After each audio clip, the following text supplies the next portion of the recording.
Vuodesta 1986 toimi Joensuun yliopistossa matematiikan didaktiikan lehtorina. Päätavoitteeni työssäni aina on yksi: kasvattaa lapsessa rakkaus matematiikkaan.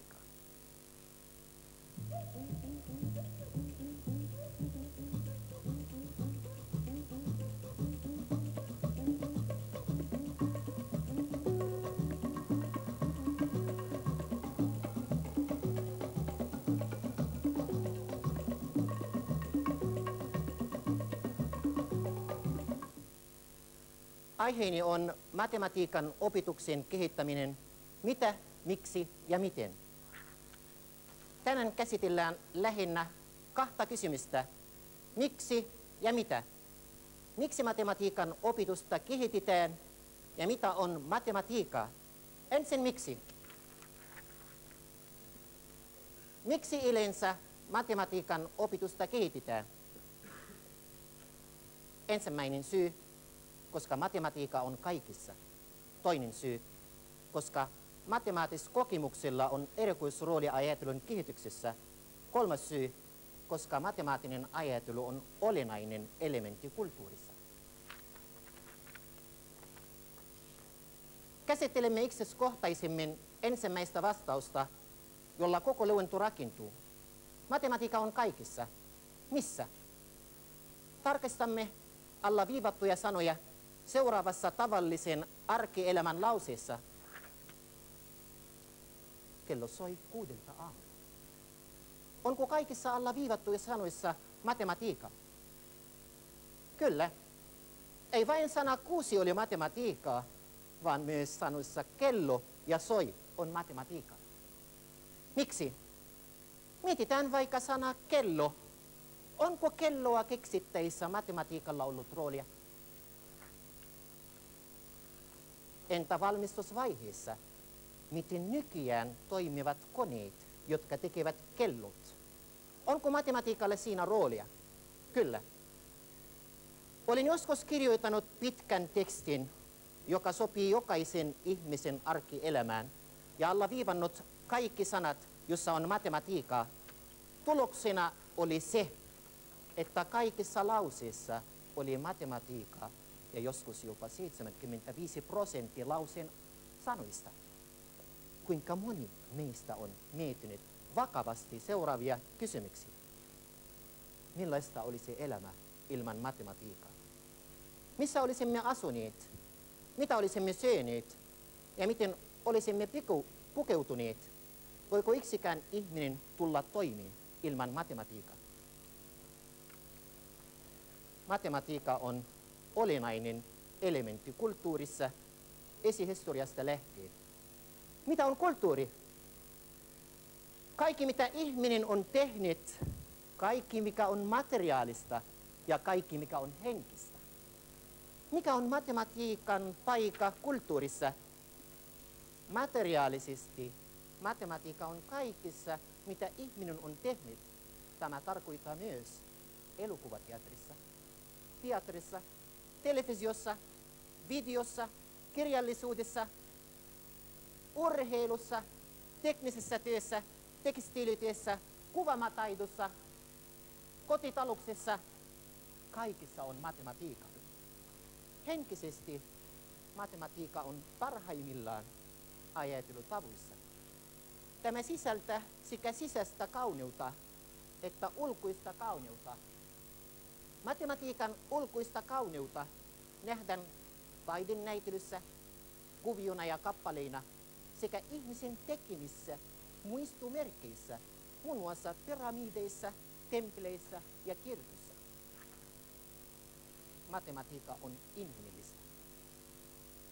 Tähän asti voidaan ajatella, että matematiikka ja matemaattinen ajattelu kuuluu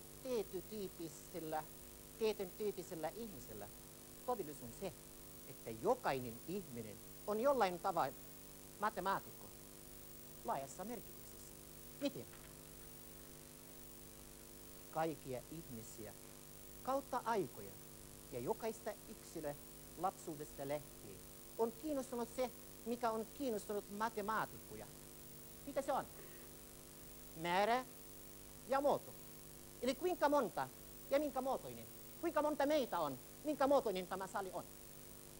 Määrä ja muoto kiinnostavat kaikkia, myös näkövammaisia ja kuuluvammaisia. Mistä johtuu? Yksinkertaisesti syy on se, että kaikilla, sillä mikä on olemassa, on määrä ja sillä on muoto. Tässä on eroa muihin koulun oppiaineisiin verrattuna. Kielistä eikä muista koulun oppiaineista ei voida sanoa ihan sama. Esimerkiksi vaikka englannin kieli on tärkeä oppiaine. Emme voi sanoa, että kaikilla sillä mikä on olemassa on englannin kieltä. Emme voi sanoa, että kaikilla sillä mikä on olemassa on kotitalusta. Emme voi sanoa sellaista. Huomautus. Vieraiden kielten määrä on suuri ja kunkin kielen arvo, tämä on erittäin tärkeä kohde, kunkin kielen arvo muuttuu ajan mukana, kun taas kaikilla ihmisillä matemaattinen kieli on olennainen myös sivistyksen kannalta. Puhutaan vähän matematiikan luonteesta. Matematiikka on kaikissa ja matematiikka on inhimillistä, mutta onko matematiikka sitten niin käytännöllistä? Vastaus pikkuisen hämmästyttävä ei ole. Matematiikka on hyvin abstraktista. Suurin osa matematiikan historian asiantuntijoista on sitä mieltä, että matematiikan lähtökohta oli todellisuus ja käytännölliset tarpeet. Kuitenkin alusta lähtien matematiikka olikin abstrakti. Nykyään matematiikan abstraktisuus on niin korkea, että jopa huippumatemaatikoille monet alat matematiikasta ovat vieraita. Numerojen keksimisestä on kulunut jo ainakin 30 000 vuotta. Numerojen muoto on kehittynyt ennen aakusten keksimistä. Niissäkin on matematiikka. Kun kielessä sana kala tarkoittaa tiettyä kappaletta tai lajia, luku 2 ei tarkoita mitään konkreettista eikä koske lajia. Se on 2 mitä vaan. 2 kättä, 2 jalkaa, 2 silmää, 2 taloa, 2 kauppaa, 2 autoa, 2 maata, 2 planeettaa, 2 tähtiä, 2 päivää, 2 ideaa, 2 elämää. Ei vain tätä, mutta 2. Yksi niistä on auto ja toinen on palo. Ne ovat jonkin ihmisen omaisuus tai lapsen piirustus. Silloin hämmästyttävä on totta, 1 + 1 on yhtä kuin 2. 2 on luku, entä x? X är en annan. Log x är en annan. D log x är en annan dx. Se on ihmisen tuote. Tämä ei ole mitään luonnon piirrettä. Tämä on ihmisen tuote. Sen abstraktisuus heijastaa ihmisen kykyä abstrahoida. Paradoksi on se, mitä abstraktisemmaksi matematiikka on tullut, sitä enemmän matematiikan soveltaminen on laajentunut ja tehostunut. Puhutaan matematiikan luonne, opetus ja matematiikan opetuksen kehittäminen. Matematiikan abstraktisuus kumulatiivisesta tuotteesta on tullut meillä suuri ongelma matematiikan opetuksessa. Ongelma on se, että matematiikka on koulun oppiaine, joka ei anna nopeasti konkreettisia näkyviä tuloksia. Ei vain tätä, vaan lisäksi matematiikka on ala, jossa yleensä huippuasiantuntijat eivät pyri sovelluksiin. Kuitenkin tämä vain yksi esimerkki. Tämän oppiaineen takia USA:ssa julistettiin vuonna 1958 The National Defense Education Act, eli asetus kansallisesta puolustuskasvatuksesta 57 Sputnikin jälkeen. Tätä niin sanottu uuden matematiikan New Math-opetussuunnitelmat saivat tukia ja levisivät USA:n ulkopuolella. Huomautus. Kulttuurikilpailu ei ole kielikilpailu, vaan se, joka kehittää enemmän matematiikkaa ja sen sovelluksia, nostaa oman äidinkielensä arvoa ja levittää koko kulttuuriaan rajonsa ulkopuolella. Mikä oli uuden matematiikan opetussuunnitelmien tavoite? Vuonna 1963 USA:n tunnetussa Cambridgen koulumatematiikan konferenssissa uuden matematiikan opetuksen tavoitteet määriteltiin seuraavasti.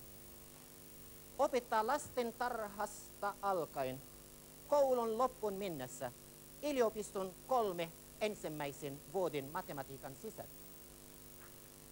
Miksi niin kiire? 2 syytä. Ensimmäinen syy, koska matematiikan tuote on räjähdyksenomaisesti kasvanut, on olemassa yli 1200 aikakauslehtiä matematiikasta. Toinen ja tärkein syy, koska matematiikka on nuorten tuote. Se ei koskaan keski-ikäisten eikä vanhuisten tuote. Tuottamisikä on parhaimmillaan 16-30-ikäisenä.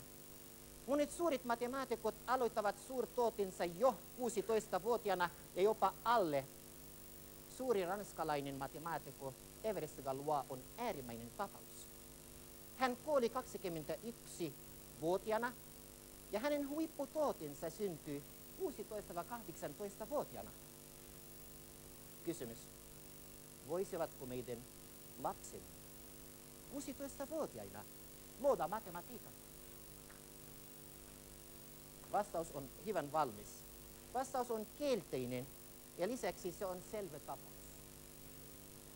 16-vuotiaat lapset ovat meillä vasta päättäneet peruskoulun, josta eivät ole saaneet riittävästi matematiikkaa. Riittävästi on liian kiltti sana. Ne eivät saaneet mitään, jota voidaan nimittää matemaatikoksi. Eikä lukiossakaan. Joku voi vastata, entä sitten ehdimme myöhemmin? Se on vaikea kysymys. Syy on se, että jokainen päivä alla 16-vuotiaan lapsen elämässä on korvaamaton ajattelun kehityksen kannalta. Ajattelun kehitys päättyy noin 16-vuotiaana ja jopa 14-15-vuotiaana. Sen jälkeen vain ajattelun lasku alkaa, eikä kehitys. Joku taas voi sanoa, mutta eikö ole totta, että ei kaikista lapsista tule matemaatikkoja? Eikö kaikista tule tiedemiestä tai tiedennaista, joka soveltaa matematiikkaa? Toki on näin. Toki näin on. Eikö siitä syystä, että matematiikka on väline? Ei. Mikä on muuten se ihmeväline? Mikä on muuten se ihmeväline, jota tarvitaan kaikkiin tieteisiin ja tekniikkaan? Mikä on toinen tiede, joka on vaikuttanut samalla tavalla? Itse matematiikka ei ole väline, vaan matematiikka on ajattelutapa ja filosofia. Matematiikan sanotaan olevan tieteiden kuningatar. Ihmiset ovat tasa-arvoisia. Tieteet ei. Kautta aikojen on ollut filosofimatemaatikkoja ja matemaatikko-filosofia. Tässä valitaan esimerkiksi Platon, René Descartes ja Bertrand Russell. Platonilta saamme erikoisen viestin. Platon sanoi seuraava. Anna astua sisään ovistani sen, joka ei ole tietämätön geometriasta. Tämä on hänen mitta. Ansaitko olla filosofi vai ei? Descartes, muistetaan hänen lauseensa, ajattelen, siis olin olemassa. Kuitenkin tuli samalla muistaa, kuinka paljon Descartes ajatteli matematiikkaa. Russell kirjoitti euklidisesta geometriasta seuraavasti. Seuraava. 11-vuotiaana aloin lukea euklidistä veljeni johdolla.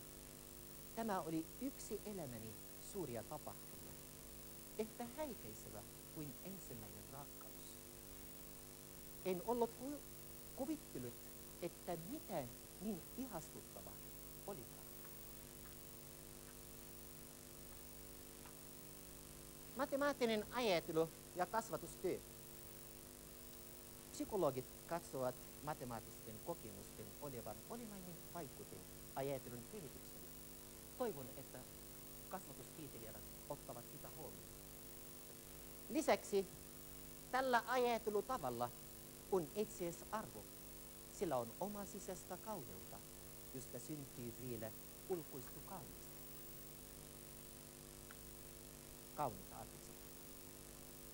Euklidistä kerrotaan, että kerran oppilas kysyi häneltä, mitä hyötyä on geometrian oppimisesta. Silloin Euklidis käski orjansa antamaan oppilalla 3 penniä sanoen, kun hän pitäisi hyötyä oppimisesta. Sillä on oma itseisarvo, kauneutta ajattelutapa. Suomi ja matematiikan opetus. Miksi matematiikan opitusta on kehitettävä Suomessa? 4 syytä. Ensimmäinen syy varmasti esittiin monta kertaa aikaisemmin ennen niin sanottu lamaa. Matematiikasta riippuu, miten teollisuutemme ja vientimme onnistuu. Toisin sanoen, miten korkea elintaso voidaan säilyttää. Tämä johtuu siitä, että matematiikka on tieteiden ja tekniikan perusta. Toinen syy, matematiikan avulla voidaan etsiä ratkaisuja erilaisilla ongelmilla, muun muassa ympäristö- ja terveysongelmilla. Kolmas syy, tämä on tärkein, matemaatis-kokemuksella on erikoisrooli ajattelun kehityksellä. Ja viimeinen, matemaattinen ajattelu on olennainen elementti kulttuurissa. Miten maamme matematiikan opitusta voidaan kehittää? Suoraan sano, ongelmia meillä on monta. Eivätkö ne ole pieniä? Voisi olla suurimman kuin missä muu maassa Euroopassa. Tässä seuraa, että tarvitaan jatkuva suurta työtä. Joensuun yliopiston kohdalla paljon on tehty. Ja sopivat käytännölliset ehdotukset odottavat tukea. Mainittakoon, että kesäaikana meillä oli ainutlaatuinen 62 opiskelijaluokan opettaja erikoistui matematiikkaan. Se varmasti ylittää 3 kertaa mitä kaikissa muissa Suomen yliopistossa yhteensä. Ongelmien käsittely ja se, miten kehittää matematiikan opitusta, jätetään toiseen tilaisuuteen. Kuitenkin on oikea hetki sanoa, mikä on suurin ongelma ja mikä on sen ratkaisu. Ja suuri ongelma alkaa tästä. Suurin ongelma on se, että emme ota huomioon matematiikan luonnetta. Matematiikka ei ole luonnontiedettä, matematiikka on ihmisen tuote.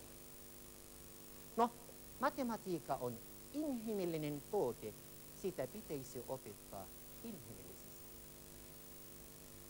Ratkaisu opetetaan kunnolla. Matematiikka ei ole valmiita sääntöjä, kaavoja ja niiden käyttö, vaan matematiikka on ihmisen keksintö ja oppiva ihmistä on autettava keksimään se uudelleen. Tämä on, mitä pitäisi kehittää opetusta. Matematiikan rakenne on kaunista ja oppiva ihminen on saavuttaa nautimista tämän rakenteen ymmärtämisestä. Iskulause harjoitus tekee mestarin ei kuvaa todellista matematiikan oppimista. Tosi matematiikan oppimisessa ei suoriteta samanlaisia tehtäviä sivukaupalla, vaan mietitään ja ratkaistaan erilaisia matemaattisia ongelmia. Kun yksi ratkaisu löydetään, etsitään uudelleen uusi ratkaisu samalla ongelmalla. Kun löydetään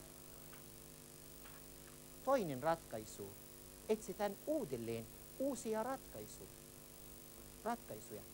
Erilaiset ratkaisut heijastavat erilaisia ajattelutapoja. Ja erilaisuus ajattelutavuissa merkitsee monenlaisuutta matemaattisissa kokemuksissa, mikä vaikuttaa positiivisesti kasvavan ihmisen ajattelun kehittämiseen.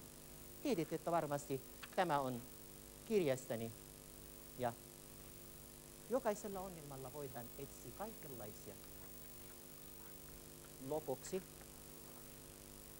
tuli muistaa seuraava kriteeri.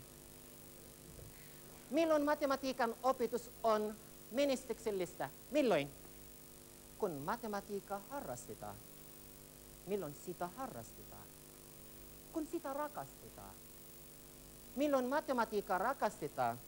Kun sitä ymmärretään. Nyt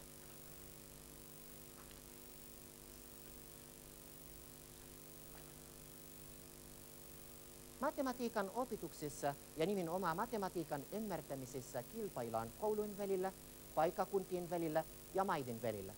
Suomessa tarvitaan paljon työtä, jotta osallistumme tähän kilpailuun paremmalla eväillä. Me emme tällä hetkellä pärjää miksikään. Kuitenkin matematiikka ansaitsee meitä tämän huomioon.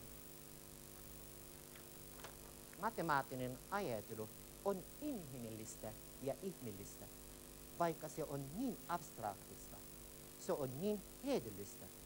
Se on ollut ihmisen mukana kautta aikojen suurin vaikutin sekä arke-elämän menoon että kulttuurin kehitykseen. Kiitos matematiikalla. Saman tien. Kiitoksia paljon teille. Kiitos.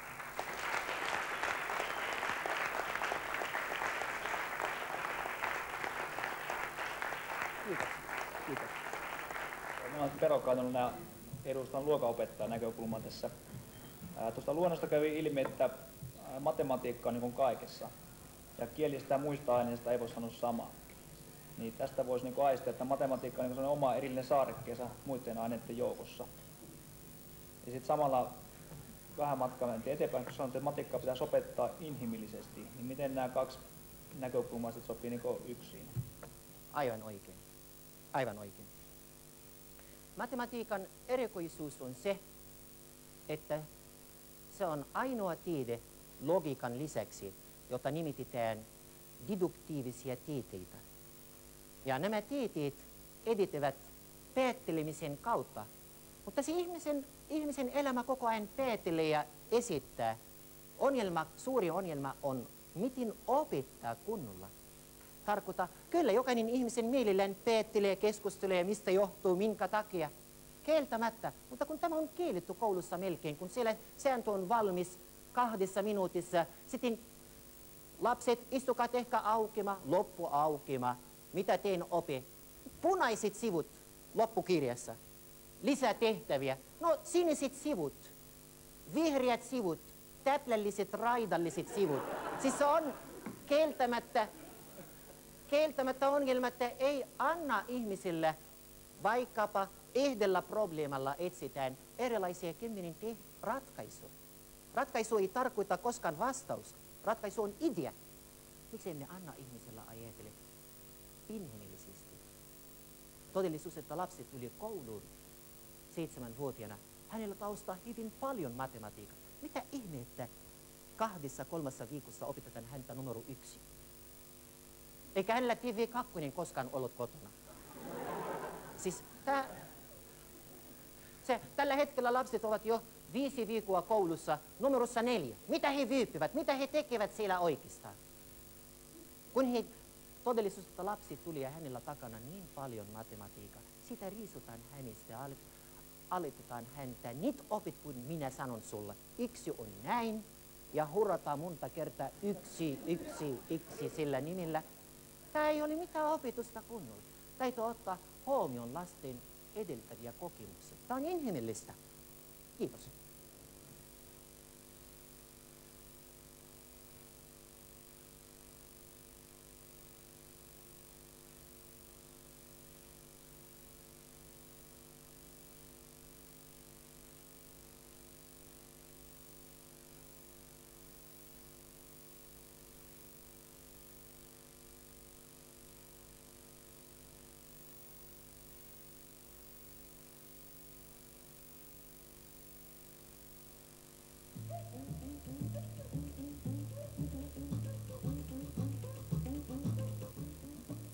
Suomen Ateenan instituutin uudeksi johtajaksi on valittu dosentti Kirsti Simonsuuri.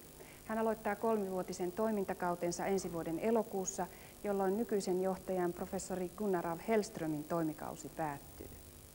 Ateenan instituutin päätehtävänä on opiskelijoiden jatkokoulutus sekä tutkijoiden ja taiteilijoiden työskentelyn tukeminen Kreikassa. Suomen Akatemia on myöntänyt noin 37 miljoonaa markkaa yhteensä 20 geenitutkimuksen alaan kuuluvalle tutkimusryhmälle. Tutkimusohjelma toteutetaan vuosina 1994-2000. Tutkimuksista 15 tehdään kokonaan tai osittain Helsingin yliopistossa tai Helsingin yliopistollisessa keskussairaalassa.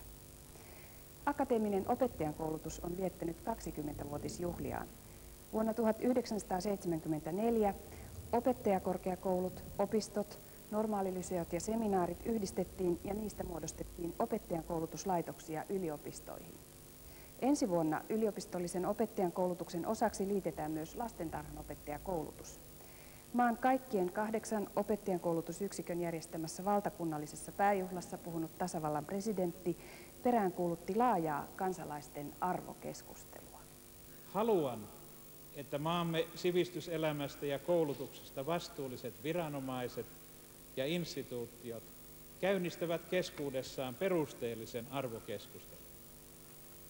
Toimikaamme niin, että suomalainen nuori kokee elämän yksilönä arvokkaaksi, että yhteiskunnan humaanista kehittämisestä, ei vain oman mukavuuden turvaamisesta, tulisi uudenlainen yhteiskuntaa eteenpäin vievä voima.